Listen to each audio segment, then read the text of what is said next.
చెరువుల పరిరక్షణకు హైదరాబాద్తో పాటు రాష్ట్ర వ్యాప్తంగా అన్ని జిల్లాల్లో అక్రమ కట్టడాలు కూల్చివేతలు తప్పవని మంత్రి పొన్నం ప్రభాకర్ తెలిపారు. తెలంగాణ వ్యాప్తంగా ఆక్రమణకు గురైన చెరువుల పునరుద్ధీకరణకు ప్రభుత్వం చర్యలు తీసుకుంటుందని చెప్పారు.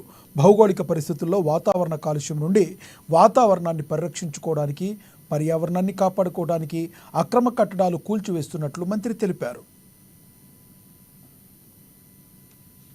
రాష్ట్ర వ్యాప్తంగా ముందుగా రాజధాని నగరంలో దాని తదుపరి అన్ని జిల్లాల్లో కూడా ఎక్కడైతే చెరువులు ఆక్రమణకు గురైనాయో వాటిని తిరిగి చెరువులను పునరుద్ధరించడానికి రేపొద్దున ఈ యొక్క భౌగోళిక పరిస్థితుల్లో వాతావరణ కాలుష్యాన్ని నుంచి వాతావరణాన్ని పరిరక్షించుకోవడానికి, పర్యావరణాన్ని పరిరక్షించుకోవడానికి గతంలో ఉన్నటువంటి చెరువులకు ప్రభుత్వ లెక్కలకు రికార్డులకు అనుగుణంగానే కార్యక్రమాలు జరుగుతున్నాయి. మరొక్కసారి తెలంగాణ రాష్ట్ర వ్యాప్తంగా ఈ చెరువులు పరిరక్షించాలనుకునేటువంటి స్వచ్ఛంద సంస్థలకు లేదా గతంలో ఇక్కడ చెరువు ఉండి అని తెలిసినటువంటి వాళ్ళు ఎవరైనా సరే గౌరవ అధికారుల దృష్టికి, పోలీసులు కానీ, రెవెన్యూ కానీ లేదా ప్రజాప్రతినిధుల దృష్టికి, పాత్రికేయుల దృష్టికి తెచ్చి వాటిని పరిరక్షించుకునేటువంటి బాధ్యత అక్కడి స్థానికులకే.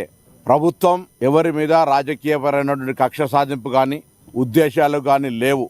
దీనికి ప్రజల నుంచి వస్తున్న స్పందన, రాష్ట్ర వ్యాప్తంగా ప్రజలు ఈ అంశాన్ని హర్షిస్తూ ఉన్నారు. అనేక సందర్భాల్లో ఎక్కడైనా అన్యాయంగా జరిగిందంటే తప్పకుండా మీరు న్యాయస్థానాలు ఉన్నాయి. కానీ ఈరోజు జరుగుతున్నటువంటి చెరువుల ఆక్రమణలకు సంబంధించిన అంశం పట్ల ఈ ప్రభుత్వం సీరియస్గా ఉందని, ఇది ఒకప్పుడు హైదరాబాద్ మంచి చెరువుల నగరంగా ఉన్నటువంటి, చెరువుల యొక్క లేక్ సిటీగా ఉన్నటువంటి హైదరాబాద్ నగరాన్ని పరిరక్షించుకోవడానికి చెరువుల పరిరక్షకులందరూ కూడా ఇంకెక్కడెక్కడైతే ఆక్రమణలు గురైనాయో వాటి ఆధారాలు, వాటి ఆనవాళ్లు, వాటి చరిత్రకు సంబంధించిన అంతా కూడా తీసుకొచ్చి సంబంధిత అధికారులకు ఇవ్వాలని కోరుతాను. ఇదే విధంగా 33 జిల్లాల్లో కూడా ఎక్కడైనా అది గ్రామం కావచ్చు, పట్టణం కావచ్చు, మండలం కావచ్చు, మున్సిపాలిటీ కావచ్చు, చెరువులకు సంబంధించి లేదా ప్రభుత్వ స్థలాల్లో అక్రమాలు కావచ్చు, ప్రభుత్వ అనుమతులు లేకుండా పెద్ద పెద్ద అక్రమ కట్టడాలు కావచ్చు, వాటన్నిటి పట్ల మీకున్న సమాచారాన్ని, అవగాహనను, ఆలోచనను ప్రభుత్వం దృష్టికి